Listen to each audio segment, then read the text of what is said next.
세상의 많은 근심과 걱정이 우리를 흔들지라도 그 순간에도 하나님께서 우리에게 주신 복을 헤아려 보면 그 복이 얼마나 크고 또 그 걱정을 듣고도 남음이 있는 큰 은혜임을 깨달아 알게 될 줄로 믿습니다.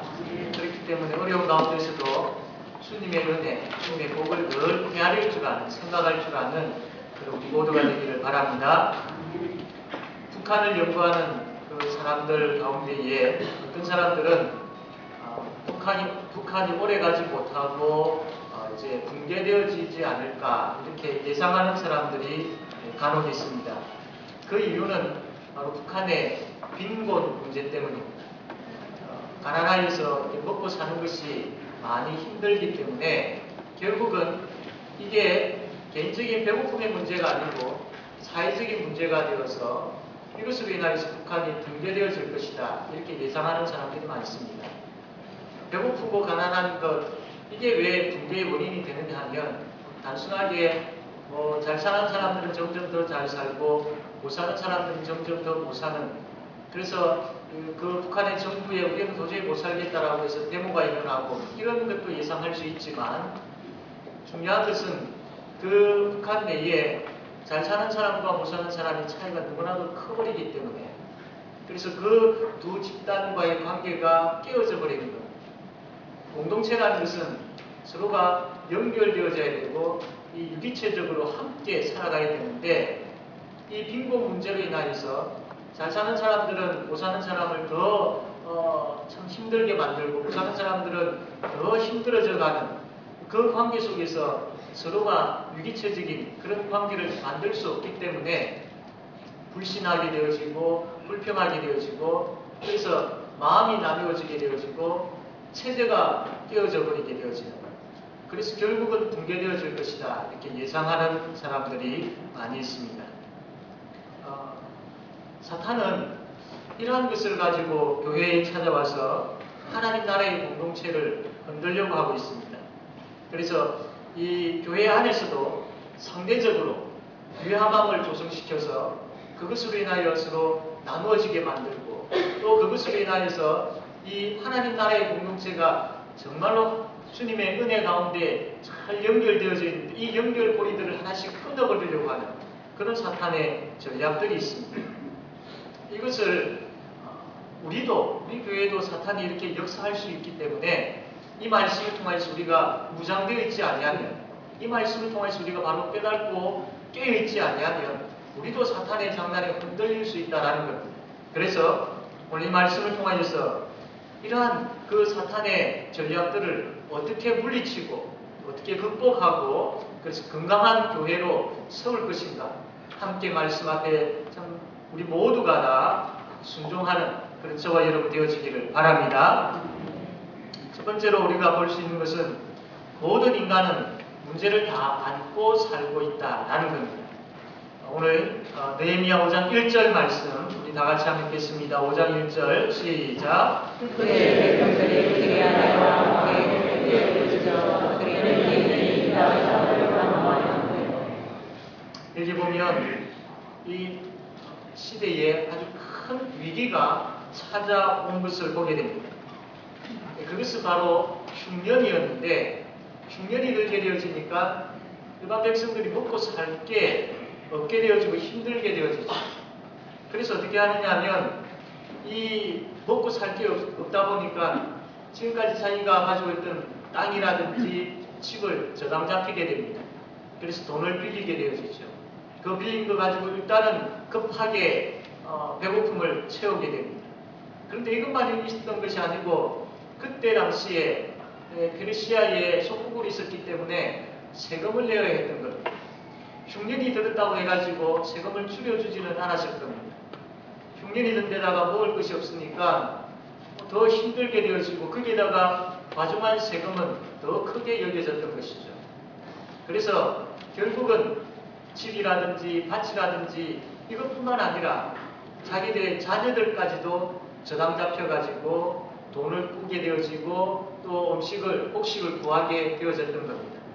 그런데 이 흉년으로 인하여서 이 유다 백성들이 가난하게 되어지고 이 흉년으로 인하여서 도저히 못 살겠다라고, 여기 보면 남자들뿐만 아니라 여자들도 머리에 띠를 두르고 와가지고 막 데모하는 것처럼 그렇게 못 살겠다라고 호소하고 있는 것을 보게 되어집니다. 이 원인은 단지 흉년 때문만은 아니었습니다. 이것은 바로 이 유다 백성들 가운데 같은 동족임에도 불구하고 이 사람들에게 돈을 빌려주는 사람들이 고리대금을 했기 때문입니다. 많은 이자를 남기고 그렇게 돈을 빌려주었기 때문이죠. 그것으로 인하여 가지고 이 가난한 사람들은 마음의 상처를 입을 뿐만 아니라 실제적으로 먹고 사는 것이 힘들게 되어지고, 이게 점점 심하다 보니까 자녀들까지도 종으로 팔아버리게 되어진 겁니다. 이 자녀들을 이 저당 잡혔을 때에 다음에 열심히 해가지고 농사를 지어가지고 자녀들을 이제 저당 잡힌 것을 풀면 되겠지라고 생각했는데 그게 좀 쉽지 않았던 것이죠. 흉년은 더욱더 참 이 일들을 더 심각하게 만들었던 겁니다. 그렇다고 이 같은 동족의 유다 백성들이 이 이자를 감해준다든지 그 저당 잡은 것들을 다시 돌려보낸다든지 그렇게 하지 않았습니다. 아주 더 악하게 이 저당 잡았던 것들을 빚을 갚지 못한다고 해서 빼앗아버리게 되어지고, 또 이 저당 잡힌 이 자녀들을 자기들의 영원한 종으로 만들어버리고, 심지어는 다른 나라의 노예로 팔아버리는 그런 일들이 있었던 겁니다. 이런 상태에서 이 유다 백성들이 도저히 견딜 수 없어서 좀 전에 우리가 읽었던 이 1절 말씀처럼 데모하다시피 이렇게 호소하고 못 살겠다라고, 이것을 빨리 해결해달라고 그렇게 외치고 있는 것입니다. 이게 점점 더 심각하게 되어지면 하나님의 나라의 공동체인 이 이스라엘 백성들이 와해되어지고 붕괴되어질 그런 위기에 처해 있는 것이죠. 고리대금이라는 이것을 통하여서 가난한 자와 부자와의 그 관계는 완전히 깨어져 버렸고, 그 속에 있어야 될 형제에 대한 생각들은 전혀 하지 아니하고, 사람의 욕심과 이익 때문에 정말로 돌아보아야 되고 사랑해야 될 그런 마음 온데간데 없이 사라져버린 것입니다. 이것이 계속 유지되어져 가게 되어지면 결국 사탄이 원하는 대로 이 이스라엘 백성들은 와해되어져 버리는 것이죠. 왜 이러한 고리대금이 이 유다 백성들에게 들어왔느냐 하면 그 주변의 나라들 때문입니다. 주변 국가에서는 특별히 아수르라든지 바벨론, 페르시아 이런 나라에서는 돈을 빌려주게 되어지면 그 이자를 무려 20%에서 25%의 이자를 받았다고, 그리고 공물을 빌려주게 되어지면 33%의 이자를 받았다고, 또 가까이 있는 메소포타미아라는 지역에 있어서는 돈을 빌려주면 33%의 이자를 받았고, 공물을 빌려주게 되어지면 무려 50%의 이자를 받았다고 합니다. 이거는 굉장히 큰 수치의 이자입니다. 이것을 옆에서 가만히 유다 백성들이 지켜보니까 장사가 되고 돈이 되어지고 자기에게 많은 이익이 되어지겠다라는 생각이 들었던 것이죠. 그래서 이 사람들이 그것을 본받기 시작합니다. 그것을 본받아서 이스라엘 백성들에게 자기 동족인데도 그들에게 돈을 빌려줄 때에 이러한 이자를 요구했던 것입니다. 탐심에 눈이 어두워서 참 이방인들에게 물들게 되어지고, 그것은 이제 하나님을 섬기는 하나님의 나라의 공동체, 또 혹은 하나님의 백성, 하나님을 경외함, 이런 것들은 이제 사라져버린 것이죠. 그래서 이것으로 인하여서 이제는 그 같은 형제의 자녀들을 자기의 노예로, 또 혹은 다른 나라의 노예로 팔아버렸던 것입니다. 물론 채권자들이 빚을 갚지 못하여서 채권자들의 자녀를 담보로 삼는 부분들에 있어서는 율법에 있어서도 나와 있습니다. 그런데 그렇게 담보로 잡았을 때에 그 자녀들에 대해서는 여전히 같은 형제로, 같은 동족으로 사랑함이 있어야 돼요. 그래서 노예가 아니라 품꾼이라든지 그냥 우거하는 자로서 그렇게 여기고 잘 대해 주어야 됐던 겁니다. 비록 물질로 인하여서 돈을 갚아야 되고 빌려줘야 되고 그런 그 상황이기는 하지만 그럼에도 불구하고 역시 같은 민족이고 같은 형제라는 그런 인식은 변함이 없어야 돼. 그게 늘 기본적으로 그 마음속에 늘 있어야 됐던 겁니다. 그런데 이 부한자들은 율법의 정신과는 전혀 무관하게 동족을 노예로 그렇게 만들어버렸습니다. 이러한 상황에서 볼 때에 가난한 사람들은 그들 스스로는 이 문제를 해결할 수가 없습니다. 계속해서 이 어려움은 더 과중될 뿐이지요. 뿐만 아니라 부한 사람들에게 있어서도 그들이 물들었던 그 욕심 스스로 해결할 수 없습니다. 그 문제 자기들이 아무리 노력한다고 해도 이 욕심의 문제를 지워버리고 깨끗하게 바꿔버릴 수는 없습니다.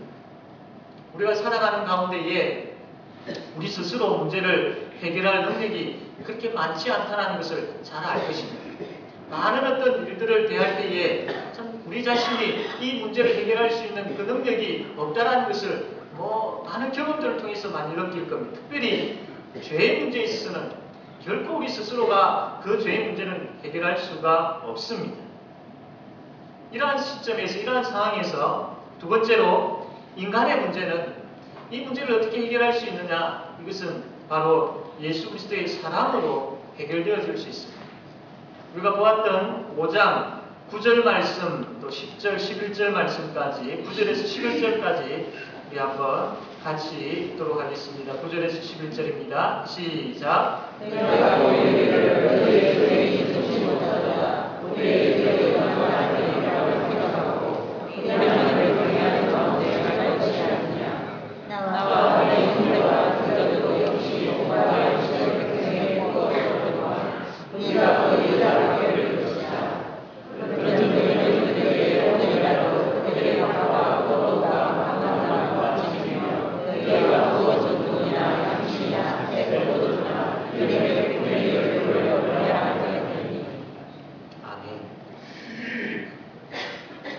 지금 이스라엘이 이러한 와해되어질, 붕괴되어질 위기 가운데 있을 때에 느헤미야가 우리가 조금 전에 읽었던 이 말씀을 가지고 해결하려고 하고 있습니다. 어떻게 이걸 문제를 풀 것인가 고민되어졌고 또 느헤미야가 이 소식을 들었을 때 굉장히 화가 났습니다. 비록 그가 화가 났지만 그 화를 진정시키고 신중하게 생각하고 하나씩 풀어나가기 시작합니다. 그 내용이 바로 9절에서 11절의 말씀입니다. 느헤미야가 그 백성들에게 이렇게 하십시오. 이렇게 해야 됩니다. 라고 강하게 책망하듯이 이렇게 이야기를 하고 있는데 9절에서 11절까지 조금 전에 읽었던 이 말씀은 율법 말씀의 근간은 하나님께서 주신 그 계명의 근간 것을 가지고 이야기를 하고 있다는 겁니다. 율법은 이스라엘 백성 그 상호간의 관계를 한 형제이다. 우리는 같은 형제이다. 라는 것을 강조를 하고 있습니다. 그리고 우리가 한 형제이기 때문에 우리는 형제의 아픔과 어려움을 마땅히 도와야 된다. 이것을 또한 율법은 명령을 하고 있는 겁니다. 돈이나 양식 같은 것을 빌려줄 때에 이익에 대한 생각을 가지고 이자에 대한 생각을 가지고 그렇게 하지 말고 정말로 그들이 아파하고 힘들어하는 부분들을 돕겠다라는 생각으로 빌려주어야 된다. 이게 율법의 정신이라는 겁니다. 돈을 빌려주는 것은 자기의 불을 취함이 아니고 정말로 형제가 아파하는 것을 살피고 돌아보고 그에게 도움을 주기 위한 목적을 가지고 빌려줄 수 있어야 된다는 거죠. 그게 출애굽기 22장 25절과 레위기 25장 35절에서 38절에 이야기하고 있는 말씀인 겁니다.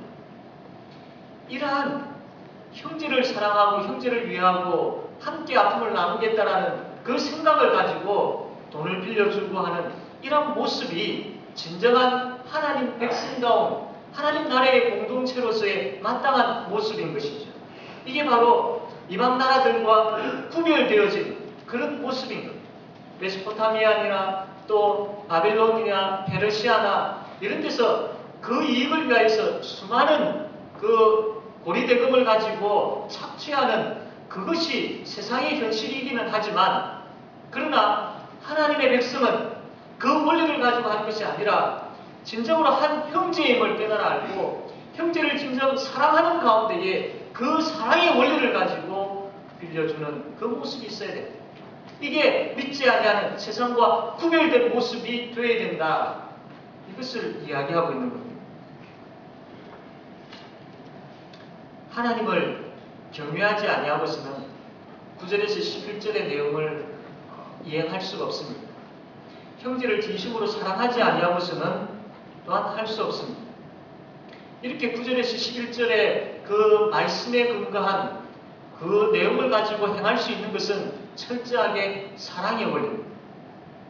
그렇기 때문에 거룩한 공동체는 사랑의 공동체입니다. 우리 제5영도교회는 사랑의 공동체입니다.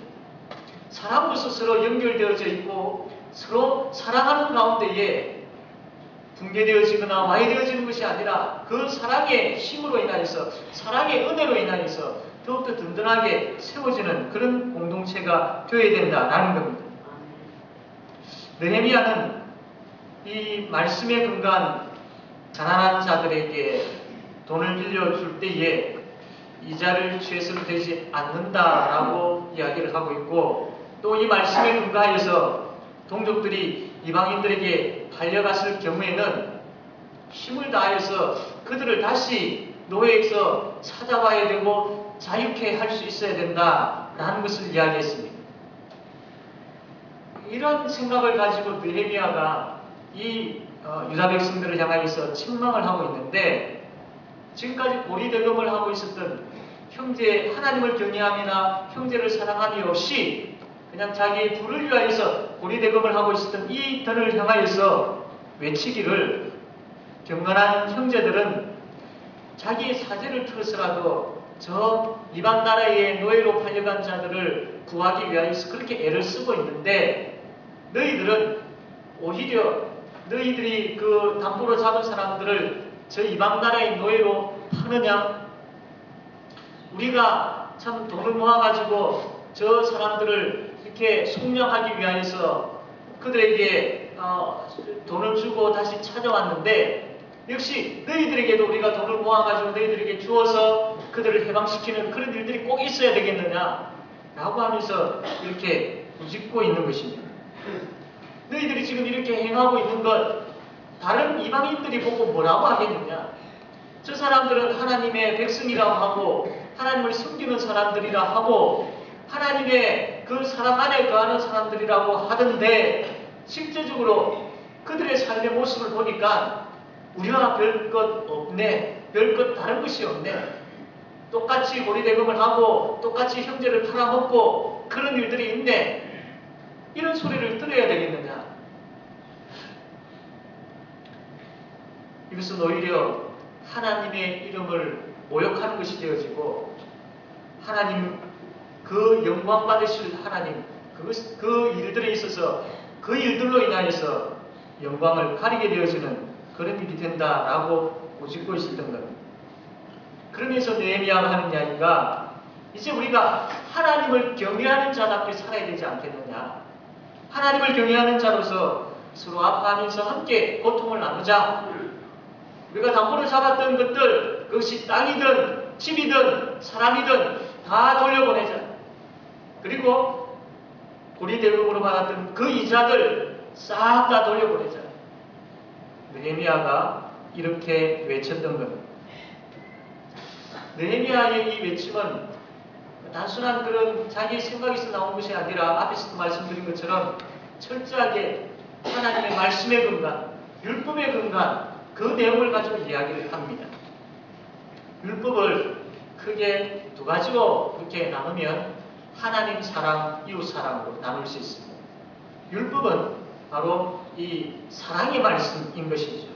율법을 깊이, 하나님의 말씀을 깊이 묵상하게 되어지면 거기에서 하나님의 사랑을 발견하게 되어집니다.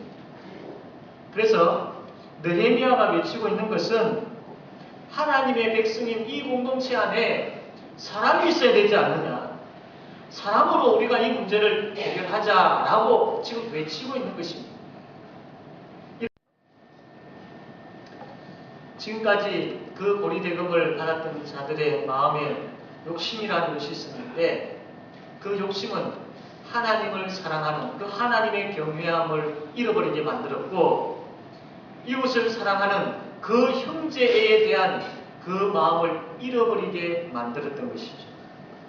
그래서 느헤미야가 지금 이야기하고 있는 것은 하나님 그분을 사랑하고 형제를 사랑하는 그 사랑을 회복하자. 그 처음 주께서 우리에게 주신 사랑의 자리로 다시 돌아가자. 느헤미야가 이렇게 외치고 있는 것입니다. 이 느헤미야의 외침을 들었던 사람들의 반응이 12절에 나와 있는데, 우리 12절 말씀 다 같이 한번 읽어보겠습니다. 5장 12절 시작.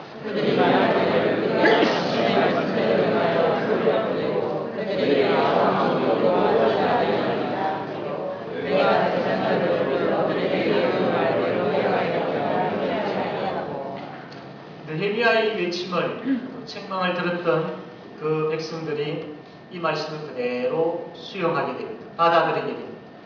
그래서 말씀으로 돌아감으로 인하여서, 그 사랑의 원리로 다시 돌아감으로 인하여서 이제 문제가 해결되어진 것이죠.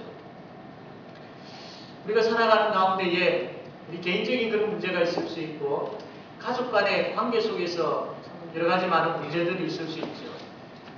직장과 일터 속에서 사람들과의 관계의 문제도 있고, 교회 안에서도 문제가 있고, 이 나라에 또 많은 문제들을 안고 있는 것을 보게 되어집니다. 이 문제의 가장 근원적인 해결의 자리는 바로 예수 그리스도 아님을 기억하시길 바랍니다. 문제가 있는 그곳에 예수 그리스도의 사랑의 복음이 증거되어질 때에, 그 놀라운 십자가, 막힌 담을 허무는 그 십자가의 그 은혜가 거기에 흐르게 되어질 때에 그곳에 온전한 문제 해결이 일어나게 되어질 줄로 믿습니다. 복음의 능력이 그 현장에서 역사하게 되어질 때에 이것은 온전한 문제의 해결인 것입니다.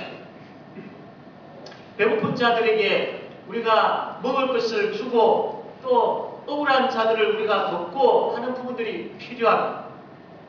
그러나 이것과 아울러서, 아니 이것보다도 더 중요하게 여겨야 될 부분들은 그 배고픔과 억울함과 아픔에 대한 근원적인 치료가 필요한 것입니다. 근원적인 문제 해결이 필요한 것인데, 그것은 이 세상의 그 어떠한 것들도 해결할 수가 없습니다. 아무리 많은 돈을 주고, 아무리 많은 그런 약을 준다 할지라도, 또 아무리 많은 그 법적인 내용들을 가지고 억울함을 풀어준다 할지라도 근원적인 문제는 해결할 수 없습니다. 오직 한 가지, 복음밖에 없습니다. 예수 그리스도의 십자가 사랑, 그 복음의 능력이 그 현장에 있게 되어질 때에 내 개인적인 문제와 우리 가정의 문제와 또 직장과 교회와 이 나라의 문제가 해결되어질 줄로 믿습니다. 그렇기 때문에 복음은 능력입니다. 그렇기 때문에 예수 그리스도의 십자가는 은혜이고 막힌 담을 허무는 능력임을 믿으시기를 바랍니다. 문제는 내가 하나님을 경외하고 있느냐, 문제는 내가 하나님을 사랑하고 있느냐, 문제는 내 마음속에 그 문제의 근원 해결책인 그 십자가의 사랑이 충만해 있느냐라는 겁니다. 내가 하나님을 경외하고 형제를 사랑하고 내 속에 십자가의 능력이 충만할 때에 내 속에서 흘러넘치고 그분이 주신 그 사랑이 내 속에서 흘러넘쳐서 그 현장에 그 사람과의 관계 속에 흐르게 되어질 때에 이것은 자연적으로 해결되어지는, 온전하게 해결되어지는 것이기 때문이죠. 그러므로 우리가 더욱더 힘쓰고 있어야 될 부분들은 내 자신이 하나님께 더 가까이 나아가는 겁니다. 내 자신이 예수 그리스도의 십자가로 더 가까이 나가고 그분의 십자가를 더 깊이 묵상하고 그 십자가의 은혜가 내 속에 충만하기를 소원하는 것. 그래서 내가 날마다 그 십자가의 은혜로 살아가는 것. 이게 우리에게 너무나도 중요한 것이죠. 그렇게 되어질 때에 복음의 능력이 그 십자가의 사랑이 내 속에 충만하게 되어질 때에 내 입술이 변하게 되어지고 내 마음이 사랑으로 가득하게 되어지고 여유를 가지게 되어지고 또 내 손이 정말로 어려운 자들을 돕게 되어지는 그 십자가의 사랑의 능력으로 인하여서 내가 그렇게 변화되어지는 역사가 일어난다라는 겁니다. 말씀을 통하여서 믿음의 역사가 우리에게 있지만 만약에 거기에서 멈춰버리면 사랑의 수고가 있어야 되는데 믿음의 역사 단계에서 멈춰버리면 과연 그 말씀과 그 말씀으로 인한 그 믿음의 역사가 내 속에서 참된 것이냐라는 것을 의심해 보아야 됩니다. 말씀의 역사와 믿음의 역사가 나에게 있다면 그 다음에는 사랑의 수고가 나타나야 되는 것이죠. 내 속에 십자가의 능력이 있음에 대한 확신을 가지고 그 십자가의 은혜로 늘 찬송하며 기도하는 가운데 살아간다면 나의 입술이, 나의 눈빛이, 나의 마음이, 나의 손이 그 십자가의 사랑으로 가득해야 되고 나타나야 되고 흘러 넘쳐야 됩니다. 내 카테고리 속에만 멈춰있는 것이 아니라 이 십자가의 사랑이 내 삶 속에서 다른 사람의 삶 가운데 그 담을 넘는 것처럼 넘어가야 되는 것이죠. 고린도전서 13장 4절에서 7절 말씀 보면 이런 말씀이 있습니다. 앞에 나와 있는데 우리 다 같이 읽도록 하겠습니다. 시작. 내가 자체가 내가 전하나 이를 말미암아 그보다 가르치지 못하노라. 다만 나를 신발하시는 주시리라. 그러므로 우리가 아무것도 하지 말라. 그가 그의 당신의 것들을 드러내고 마음의 뜻을 나타내시니 그들의 각사에게 하나님으로부터 칭찬이 있으리라. 예, 여기까지 하겠습니다. 본문이 잘못 나와 있는데 고린도전서 13장 무슨 장이지요? 사랑장. 사랑은 오래 참고 온유하고 시기하지 아니하고 자랑하지 아니하고 교만하지 아니하고 무례히 행하지 아니하고 자기 유익을 구하지 아니하고 성내지 아니하고 악한 것을 생각하지 아니하고 불의를 기뻐하지 아니하고 진리와 함께 기뻐하고 모든 것을 참고 모든 것을 믿고 모든 것을 바라고 모든 것을 견디는 것. 이게 사랑의 원리요. 이게 사랑의 힘입니다. 이 온전한 사랑은 오직 예수 그리스도 안에만 있습니다. 우리가 그분 안에 있기 때문에 마땅히 우리도 이 사랑의 열매를 맺어야 되는 것이죠. 우리가 당하고 겪고 있는 그 문제를 잘 살펴보십시오. 표면적인 그 문제만 보게 되어지면 그 문제의 원인을 볼 수가 없고 해결할 방법도 찾지 못합니다. 그러나 그 문제를 곰곰이 생각하게 되어지면 그 문제 속에 나의 사랑이 결핍되어져서 내가 형제를, 내가 이웃을, 내가 가족을 내가 사랑하는 그 사랑이 결핍되어졌기 때문에 라는 그런 답을 보게 되어질 것입니다. 사랑하는 성도 여러분, 우리가 당면에 있는 내 앞에 놓여 있는 그 장애물들의 그 현장을 보면서 내가 과연 사랑하고 있는지, 하나님을 사랑하고 그 사람을 사랑하고 그 가족을 사랑하고 그 교회를, 그 나라를 사랑하고 있는지를 내 자신에게 다시 한번 질문해 보시길 바랍니다. 이제 마지막 세 번째로 그리스도의 사랑을 받은 우리도 이제 사랑으로 헌신해 12절 말씀, 5장 12절 한 절 말씀만 보겠습니다. 5장 12절 시작.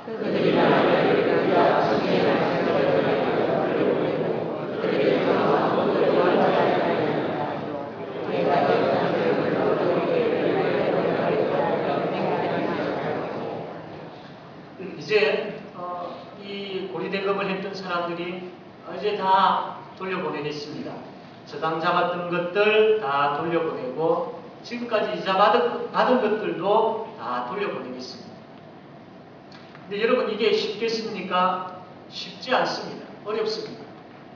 그런데 여기에 사랑이 있으면 쉽습니다. 지금까지 사랑이 결핍되었기 때문에 이들은 이것을 할 생각조차도 하지 않았던 것이죠. 주님께서 말씀을 통하여서, 율법의 말씀을 통하여서 그 사랑의 원리를 가지고 형제를 대해야 됨에 대한 것을 말씀해 주셨지만 그들에게는 이 사랑의 원리가 없었던 겁니다. 그러다 보니까 이게 행해지지 않았던 거죠. 다시 말씀을 통하여서 이들이 깨달아 알게 되었습니다. 다시 눈을 뜨게 되었습니다. 그들의 마음이 열리게 되었습니다. 성령 하나님께서 그들 가운데 역사하게 되었습니다. 그러니까 돌려보내겠다라고 그렇게 맹세하게 되었을 것이죠. 바로 이게 사랑입니다. 이 사랑은 바로 희생으로서 나타나게 되어지고 그 희생의 헌신이 이들의 맹세의 고백인 것이죠. 그렇습니다. 사랑은 실제적인 것입니다. 주님의 사랑이 나에게 있고 그 형제를 사랑함이 나에게 있다면, 교회를 사랑함이 나에게 있다면 그 사랑은 실제적으로 나타나야 됩니다. 그것이 바로 희생이라는 거예요. 예수님은 섬기기 위해서 오시지 아니하시고, 섬김을 받기 위해 오시지 아니하시고 섬기기 위해 오셨습니다. 그 섬기시는 예수님을 우리가 모셨지 않습니까? 그렇다면 어떻게 우리가 그 섬기시는 예수님을 모신 자로서 성도들과의 관계 속에서 나의 이익만 생각할 수 있겠습니까?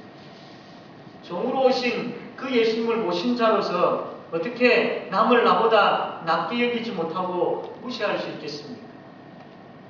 섬기기보다는 섬김을 하되려 할 수 있겠습니까? 섬기신 예수님이 내 속에 계시는데 그렇게 할 수 없지요. 당연히 우리가 섬겨야 되고, 당연히 우리가 희생해야 되고, 당연히 우리가 헌신해야 됩니다. 우리는 생각할 때에 희생하고 헌신하고 섬기고 내가 낮아진 것에 대해서 뭔가 큰 것을 하는 것처럼 우리가 생각하기가 쉽습니다. 저 자신도 그렇습니다. 그러나 여러분, 그게 성도로서 마땅한 것입니다. 그리스도의 사랑을 경험한 자로서, 그 온전한 사랑을 가지신 예수 그리스도를 모신 자로서 내가 희생하고 섬기고 종된 자리에 서는 것, 이것은 마땅한 것입니다. 당연한 것입니다. 이런 마땅한 것이 내가, 우리 교회가 마땅히 행해야 될 줄로 믿습니다. 이제 우리가 구체적으로 그 사랑을 가지고 우리가 섬겨야 할 사람을 찾아야 합니다. 내가 사랑해야 할 사람을 찾아야 됩니다. 교회 안에서 찾아야 됩니다. 구역 안에서 먼저 찾아야 됩니다. 그리고 나서는 우리 이웃에게서 찾아야 됩니다. 찾기 위해서는 눈을 들어서 이제 돌아보아야 됩니다. 우리는 지금까지 우리의 눈을 너무나도 내 자신에게만 집중시켰습니다. 우리 가정의 그 틀 안에만, 울타리 안에만 집중시켰습니다. 우리가 이렇게 바쁘게 사는 그 이유가 내 자신과 우리 가족을 위한 그 이유에만 집착하고 살았던 겁니다. 그러다 보니까 우리가 눈을 들지를 못했습니다. 내 주위에 내가 손만 뻗어도, 잠시 고개만 들어도 볼 수 있는 정말로 아파하고 눈물 흘리는 자들이 있는데 그들을 우리가 돌아보지 못했던 것이죠. 아니, 돌아보지 않았던 겁니다. 내가 살아가는데 너무 급급하여서, 내가 살아가는데 너무나도 급급하여서 정말로 함께 울어줘야 할 사람들이 있고 함께 고통을 나누어야 할 사람들이 있는데 그들을 외면했던 것이죠.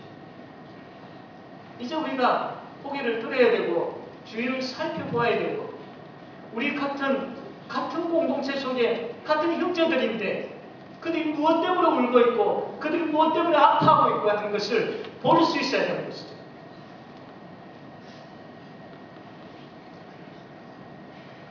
사랑하는 성도 여러분, 우리는 주님의 사랑을 가진 사람들이고 주님은 그 사랑을 가지고 서로 사랑하기를 원하고 계십니다.